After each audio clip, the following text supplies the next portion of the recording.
नमस्कार, खबरों का पंचनामा देख रहे हैं आप। मैं हूं परवीन शेख। हम लेकर आए देश दुनिया की 5 बड़ी खबरें, जिस पर चर्चा के लिए हमारे साथ स्टूडियो में मौजूद हैं कैपिटल टीवी के editor in chief doctor Manish Kumar. Sir, आपका स्वागत है। धन्यवाद। सबसे पहले एक नजर सुर्खियों पर। कल से संसद के मॉनसून सत्र का होगा आगाज। सरकार फिर पेश कर सकती है डीलिमिटेशन बिल। एनडीए जुटा रहा है नंबर तो विपक्ष विरोध की बना रहा है रणनीति। सर्वदलीय बैठक में विपक्ष का सांकेतिक वॉकआउट। बागी सांसदों पर विपक्ष ने जमकर किया हंगामा। टीएमसी सांसद काकोली घोष दस्तीदार बोली, ये तो चेयर का अपमान है। सरकारी अस्पताल में ही रहेंगे सोनम वांगचुक। दिल्ली हाईकोर्ट ने पत्नी गीतांजलि की मांग को किया खारिज। अभिजीत दीपके ने की संसद मार्च की तैयारी।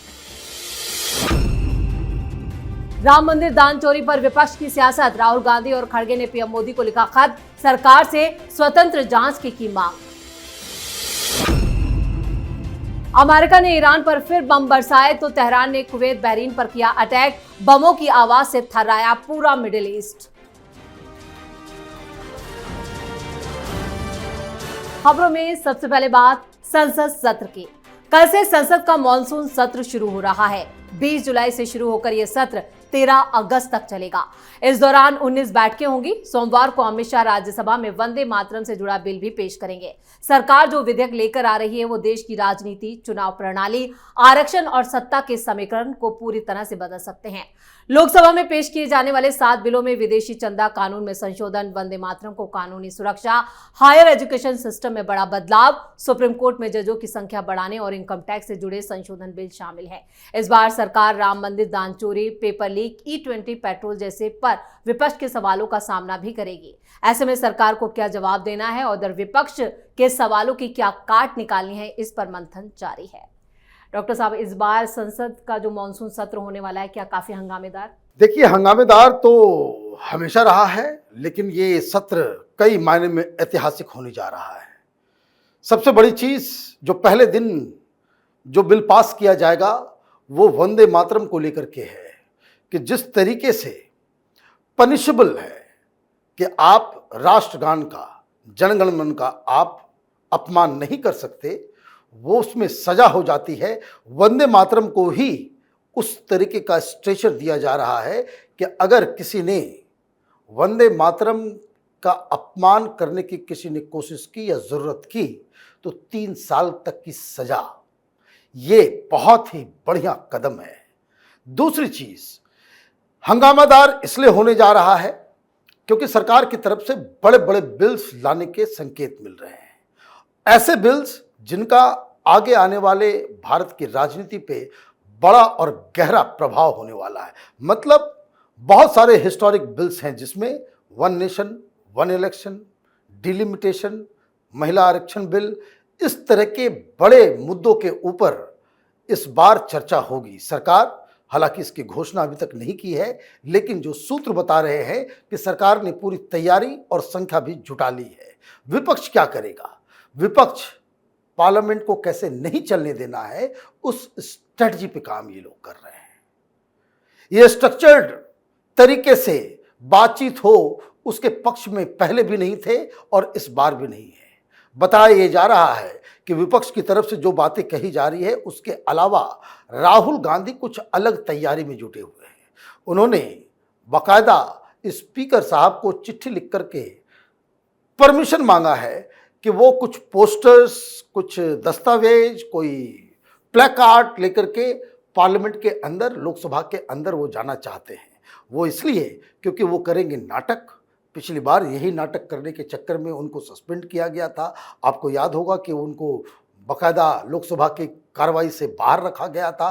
तो इस बार फिर वही काम राहुल गांधी करेंगे, ये कांग्रेस की तरफ से बताया जा रहा है। हंगामेदार तो होगा, लेकिन समस्या ये है कि ये देश की जनता के सामने एक क्लियर कट पिक्चर भी क्लियर होगा कि कौन लोग संसद की कार्रवाई को चलने नहीं देना चाहते हैं, पॉजिटिव डिस्कशन नहीं करने देना चाहते, और कौन लोग हंगामा को ही राजनीतिक टूल बनाना चाहते हैं। जी, और खबरों में अब बात ऑल पार्टी मीटिंग की। आज सर्वदलीय बैठक के दौरान बड़ा सियासी घमासान देखने को मिला। टीएमसी और शिवसेना यूबीटी के बागी सांसदों को मीटिंग में शामिल करने पर विपक्ष ने जमकर बवाल काटा। विपक्षी पार्टियां बैठक से वॉकआउट कर गई थी। हालांकि कुछ देर के सांकेतिक विरोध के बाद सभी दल मीटिंग में शामिल हुए। मॉनसून सत्र से एक दिन पहले संसद भवन के एनेक्सी बिल्डिंग में यह सर्वदलीय बैठक हुई। राजनाथ सिंह की अध्यक्षता में बैठक 3 घंटे चली। मीटिंग में कांग्रेस, सपा, टीएमसी, डीएमके सहित 40 दलों के नेता शामिल हुए। उधर संसदीय कार्य मंत्री किरण रिजिजू ने बैठक के बाद कहा कि मीटिंग में अच्छी चर्चा हुई, सबने अपनी बात रखी, सदन बिना रुकावट चले ये हम सभी की जिम्मेदारी है। लेकिन ऑल पार्टी मीटिंग में बागी सांसदों पर विपक्ष के तेवर बता रहे हैं कि यह सत्र भी काफी हंगामेदार रहने वाला है। क्या डॉक्टर साहब ऑल पार्टी मीटिंग में ही संकेत दे दिया है कि विपक्ष क्या करने वाला है? देखिए, विपक्ष की जो हालत है उसको कह सकते हैं खिसियाई बिल्ली खंबा नोचे। आपकी पार्टी को छोड़ के ये लोग एलानिया अलग गुट बना लिए। फिर किस बात के लिए आपको परेशानी है? किस बात के लिए परेशानी है? आम आदमी पार्टी की तरफ से बहुत सारे सांसद चले गए भारतीय जनता पार्टी में, आप हंगामा करेंगे? आप अपने घर को संभाल नहीं पा रहे, आप अपनी ही विरोधाभास में फंस के अपनी ही पार्टी को तोड़ने में जुटे हुए हैं। पार्टी के अंदर आपकी तानाशाही चलती है, गाली गलौज आप करते हो, आप जिस तरीके से सांसदों के साथ बर्ताव करते हो, आपकी पार्टी छोड़ के लोग जाना चाह रहे हैं। जब वो चले गए तब फिर किस बात के लिए आप ये विरोध, और विरोध करके क्या किया? ये सांकेतिक विरोध क्या होता है? ये सांकेतिक वॉकआउट क्या होता है? तमाशा करने के लिए? महुआ मोइत्रा ने चिट्ठी लिखी, चिट्ठी लिख रही कि भाई ये इन ट्रेटर्स को क्यों? अरे ट्रेटर आपके लिए होगा, and you keep it for your party forum. वो रिस्पेक्टेड सांसद है, वो किसी पार्टी के बंधुआ मजदूर नहीं, देश की जनता ने उन्हें चुना है। और आप इस तरह की भाषा का इस्तेमाल अपने ही सब सहयोगियों के लिए आप करते हो, आपको शर्म नहीं आती? भाई पार्टी कोई पहली बार टूट रही है, ट्रेटर आप बता रहे हो, और जब भाई वो अपने मन से तो नहीं आए, उनको इनवाइट किया गया। आप कह रहे हो कि भाई उनको क्यों इनवाइट किया गया ऑल पार्टी मीटिंग में? भाई एनसीपीआई एक पार्टी बन गई, 20 सांसद हैं, आपकी पार्टी से ज्यादा बड़ी पार्टी है वो, और आप कह रहे हो क्यों बुलाया गया? तो ये सीधे सीधे चेयर की बेइज्जती है। आप चेयर का अपमान कर रहे हैं, प्रोसीजर का अपमान कर रहे हैं। ये जो टीएमसी है, या फिर उद्धव ठाकरे हैं, या केजरीवाल है, या कांग्रेस पार्टी है, आप अपने सांसदों को अपने साथ रखने में आप कामयाब नहीं हो पा रहे हो, तो ठीकरा इस तरीके से फोड़ोगे तो ये और भी ज़्यादा आपके ही निगेटिव में ये सारी चीज़ें जाएगी। भाई जो लोग चले गए सो चले गए, इसमें कौन सी बड़ी बात है? 2029 में चुन करके फिर आप 28 चुन करके आ जाना। This is what a game is all about. लेकिन क्या है कि जो हेकड़ी, अंदर से घमंड, वो अहंकार ममता बनर्जी का, वो जाते जा नहीं रहा। जी सही कहा आपने। और अब खबरों में आगे का रुख करते हैं। दिल्ली हाईकोर्ट ने सोनम वांगचुक की पत्नी गीतांजलि आंगमो की याचिका पर कोई भी अंतरिम राहत नहीं दी। कोर्ट ने सफदरजंग हॉस्पिटल में भर्ती सोनम वांगचुक को प्राइवेट हॉस्पिटल में शिफ्ट करने की अर्जी को खारिज कर दिया। पिछले 3 हफ्तों से अनशन कर रहे सोनम वांगचुक फिलहाल दिल्ली के सफदरजंग अस्पताल में ही भर्ती रहेंगे। वांगचुक की पत्नी गीतांजलि जे आंगमो ने दिल्ली हाईकोर्ट में अर्जी दाखिल की थी और मांग की थी कि उन्हें किसी निजी अस्पताल में एडमिट करवाया जाए। याचिका पर दिल्ली हाईकोर्ट में 1.25 घंटे सुनवाई चली और अदालत ने सरकार के फैसले को सही करार दिया। इस बीच कॉकरोच जनता पार्टी के संस्थापक अभिजीत दीपके ने कहा कि 20 जुलाई को प्रस्तावित संसद मार्च तय कार्यक्रम के मुताबिक होगा और यह फैसला सोनम वांगचुक की इच्छा के अनुरूप लिया गया है। अभिजीत दीपके ने समर्थकों से बड़ी संख्या में जंतर मंतर पहुंचने की अपील की है। हाईकोर्ट से झटका और दीपके की हेकड़ी। देखिए, ये क्रिस्टल क्लियर था, हमने दिन में भी प्रोग्राम किया कि भाई आप तमाशा ज्यादा कर रहे हो। कोर्ट के आदेश से दिल्ली पुलिस ने उन्हें एक सरकारी हॉस्पिटल, क्योंकि ये बात जज साहब ने क्लियर कट कहा था कि किसी सरकारी हॉस्पिटल में ही आप इसे लेकर के जाएंगे। सरकारी हॉस्पिटल क्यों? क्योंकि उससे जिम्मेदारी तय होगी। फिर सरकार हो या पुलिस हो, उनकी जिम्मेदारी होगी अगर सोनम वांगचुक के साथ अगर कुछ गलत हो गया तो। प्राइवेट हॉस्पिटल में किसी की कोई जिम्मेदारी नहीं रहेगी, फिर सरकार कैसे, दिल्ली पुलिस फिर क्यों जिम्मेदारी लेगी अगर आप उसको किसी प्राइवेट हॉस्पिटल में लेकर के जाएंगे। फिर आपने कहा कि भाई वहां उनके साथ मिसट्रीटमेंट किया जा रहा है, मिलने नहीं दिया जा रहा है। जज साहब ने क्या कहा आपकी याचिका पे? ये कहा कि डॉक्टर जो कह रहे हैं उसके साथ कोऑपरेट कीजिए। ये नहीं चलेगा कि आप हॉस्पिटल के अंदर हैं और डॉक्टर्स कह रहे हैं कि ये दवाई लेनी है या ग्लूकोज चढ़ाना है या ये करना है वो करना है, आप उसके साथ कोऑपरेट नहीं कीजिएगा तो फिर आप अपने मन से जो, फिर आप जाने और आपका काम जाने। तो ये आदेश भी दिया गया।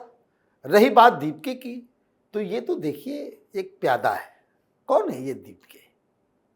अपने समर्थकों, अरे भाई इंस्टाग्राम पे फॉलोअर हो जाने से समर्थक हो जाते हैं, अपने आप को तुम फन्ने खान समझने लग गए।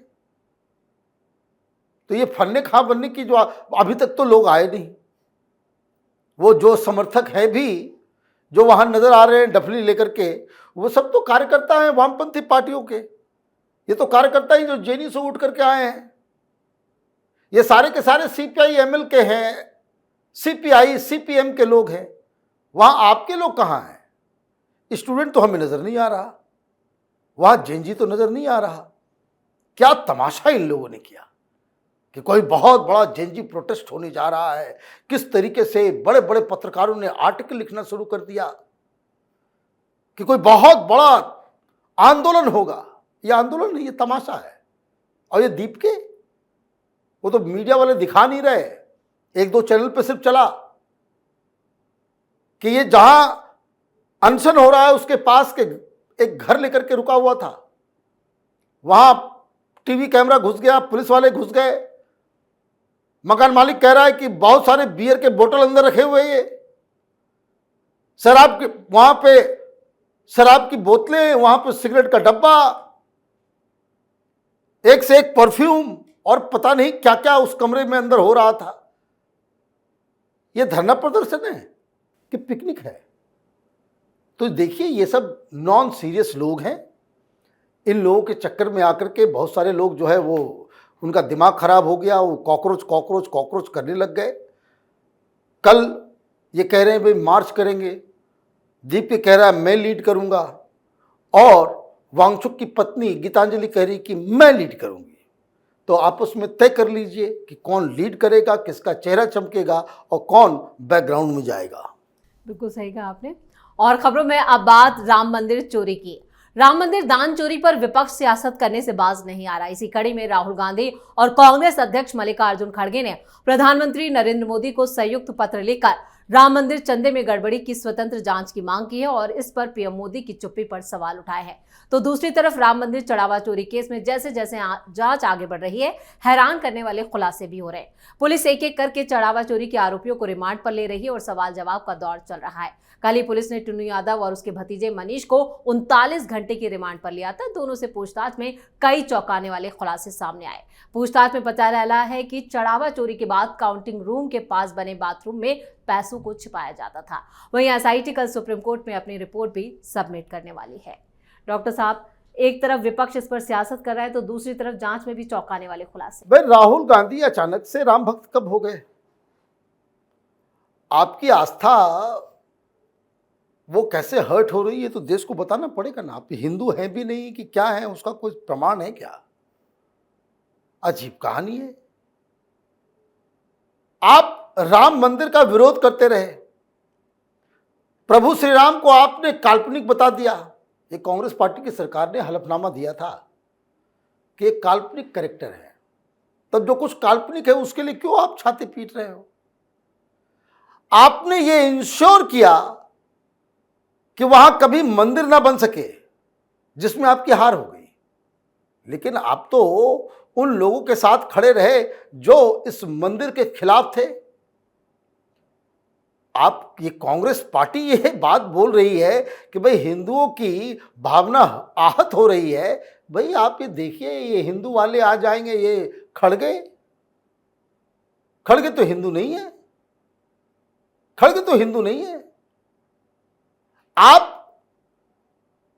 हिंदुत्व, हिंदू प्रतीक चिन्हों का अपमान करें और अचानक से आपको राजनीतिक रोटियां सेकनी है क्योंकि समाजवादी पार्टी इस मसले को उठाएगी, यूपी में फिर क्या होगा, हमें इस मुद्दे के ऊपर भी कुछ करना चाहिए, ये मीटिंग में तय होता है। तो जब आप राजनीतिक मापदंडों को लेकर आप सवाल उठाएंगे तो फिर आपका कोई यकीन नहीं करेगा। अखिलेश यादव हो या फिर राहुल गांधी हो, अगर इन्होंने राम मंदिर के लिए पहले कभी कोई अच्छी बात कही होती और आज वो इस मुद्दे को उठा रहे होते तो लोगों को कुछ यकीन भी होता। आप सिर्फ और सिर्फ राजनीति करने पे आमदा हैं। सरकार वहां चोरों को पनिश करने के पीछे पड़ी है। और जो ये बात कि एक इंडिपेंडेंट एजेंसी से, तो इंडिपेंडेंट एजेंसी कौन है जरा बता दो, ये भी तो बता देना चाहिए। क्योंकि आप तो बाहर जाते हो तो आप ये कहते हो कि भाई हिंदुस्तान की जुडिशरी भी जो है भाजपाई हो गई। आपके लोग जो है सुप्रीम कोर्ट का तस्वीर लगाते हैं, उसको भगवा कर देते हैं। आपको जजेस जो हैं वो बीजेपी वाले लगते हैं। आप यही कहते हो ना कि सारे इंस्टीट्यूशन इवन जुडिशरी के ऊपर आरएसएस का कब्जा हो गया। तो इंडिपेंडेंट कौन है? सीबीआई इंडिपेंडेंट नहीं है, आप ही कहते हो। तो ये इंडिपेंडेंट एजेंसी ये कह देना तो नाम भी तो बताना पड़ेगा। और ये सारी बातें इसलिए बेमानी है क्योंकि जब मामला ऑलरेडी सुप्रीम कोर्ट के संज्ञान में है, रिपोर्ट सुप्रीम कोर्ट में कल जमा होना है, जब सुप्रीम कोर्ट किसी चीज को देख रहा है, आप इस तरह की बातें करके अपना ही बेवकूफ बना रहे हो। जी, और खबरों के आखिर में बात ईरान अमेरिका जंग के। जॉर्डन में हुए हमले में 2 अमेरिकी सैनिकों की जान गंवाने पर अमेरिका ने आज ईरान पर नए हमले शुरू कर दिए। अमेरिकी सेना के सेंट्रल कमांड ने कहा कि लगातार 8वीं रात किए गए ये हमले इस्लामिक रिवोल्यूशनरी गार्ड कॉर्प्स की उन ताकतों को फौरन सजा देने के लिए थे जिन्होंने पिछली रात जॉर्डन में अमेरिकी सैनिकों पर हमले किए थे। वहीं दूसरी तरफ तेहरान के अंदरूनी घरानों से ऐसी खबरें सामने आ रही हैं जिन्हें भी यहां पर नामुमकिन लग रहा था, लेकिन हाल ही में सामने आई कुछ रिपोर्ट्स बता रही हैं कि ईरान में सत्ता को लेकर एक सीक्रेट और खतरनाक प्लान पर काम चल रहा है जिसे कट्टरपंथी गुट सॉफ्ट तख्तापलट का नाम दे रहे हैं। एक तरफ अमेरिका ने ताबड़तोड़ हमले किए तो दूसरी तरफ ईरान में तख्तापलट की खबरें भी। देखिए, इस पूरे युद्ध का 2 ही कंक्लूजन है, तभी ये युद्ध रुकेगा। पहला कि वहां ये जो इस्लामिक रिजीम है उसको आपको बदलना पड़ेगा। डोनाल्ड ट्रंप ने इस एम को छोड़ दिया। इजराइल इसके ऊपर काम कर रहा था लेकिन अमेरिका के दबाव में आकर के ये एजेंडा जो है वो चला गया। आप तना को कितना भी काट लो, जड़ जब तक रहेगा पेड़ जो है खत्म नहीं होगा। ये जड़ में बैठा हुआ है वहां पे। वो कट्टरपंथियों की जो रिजीम है, वहां के लोग भी त्रस्त हैं। अब इस तरह की बातें आ रही है, सच है झूठ है, अमेरिका के द्वारा प्रोपेगेंडा किया जा रहा है, ये तो अलग कहानी है। लेकिन जब तक वहां पे कट्टरपंथियों की सरकार है ये लोग सरेंडर नहीं करेंगे। तो एक तो पहला ये है कि उनको खत्म करना पड़ेगा। नंबर 2, अच्छा दूसरी बात मैं आपको बता दूं, किसी एक को मारने, खामनेई को मारने से वो कुछ नहीं होगा। उसके बेटे मुर्तजा को भी मार दोगे कुछ नहीं होगा, फिर कोई दूसरा आ जाएगा, फिर तीसरा आ जाएगा, चौथा आ जाएगा, क्योंकि वो एक सिस्टम है, उसको खत्म करना जरूरी है, तब ये युद्ध शांत होगा। नंबर 2, फिर लगाइए आप न्यूक्लियर बॉम्ब्स, अदरवाइज इसका कोई हिसाब किताब नहीं है, ये कभी रुकने वाला नहीं है। तो ये लड़ाई अभी चलते रहेगी। डोनाल्ड ट्रंप को लग रहा था कि वो बहुत अक्लमंद व्यक्ति हैं, डील करके चीज़ों को ठीक कर लेंगे। डील करने के लिए भी आपने एक ऐसे दलाल को चूज किया जो अपने ही चक्कर में जो है बर्बाद होता चला जा रहा है। पाकिस्तान को पाकिस्तान डील कराएगा। तो डोनाल्ड ट्रंप की तरफ से भी बहुत, जिसको कह सकते हैं मिसकैलकुलेशंस जो है वो अब उनको भारी पड़ रहा है।